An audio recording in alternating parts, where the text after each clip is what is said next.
Welcome, ladies and gentlemen. The name's Ben, and in this episode of Thrall Tactics, we look at a scummier approach to using shotguns while tightening.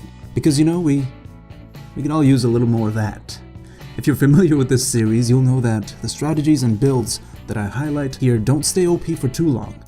Case in point, the Ram helmet, which used to let you tank 2 body shots from certain snipers, and that one pulse rifle that used to do 1 burst with weapons of light.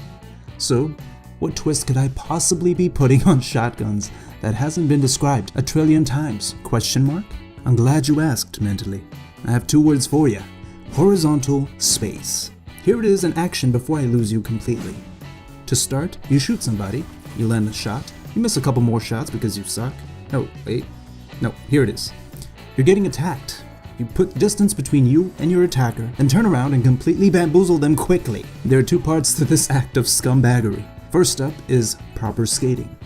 To get a handle on this, I highly recommend you watch my friend Sliq's video on the topic. It's pretty in-depth and will cover all the basics of the basics, if you will. It should help you master the art of skating for no reason. Secondly, once you've mastered skating, you bait opponents over horizontal space.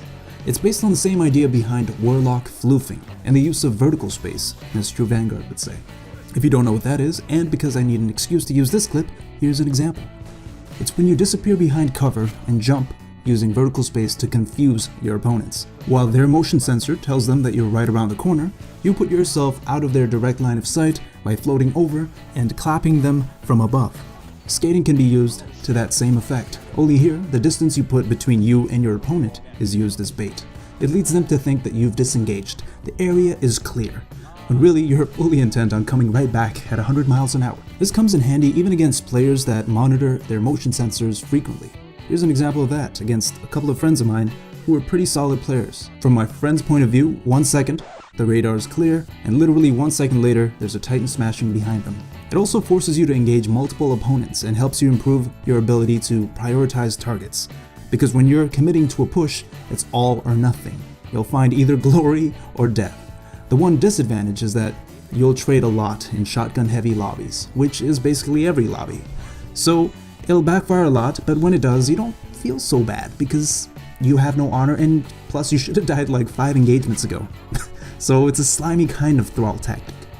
You're probably wondering why I would post such a video given the state of the Crucible at the moment and the fact that I despise shotguns, but to be honest, normally when I post videos like this, it's right around the time when Bungie is ready to release some game-changing patch. So I figured it's not gonna matter in a little while anyways. So until then, why not help some folks add some finesse to their shotgun kill feeds?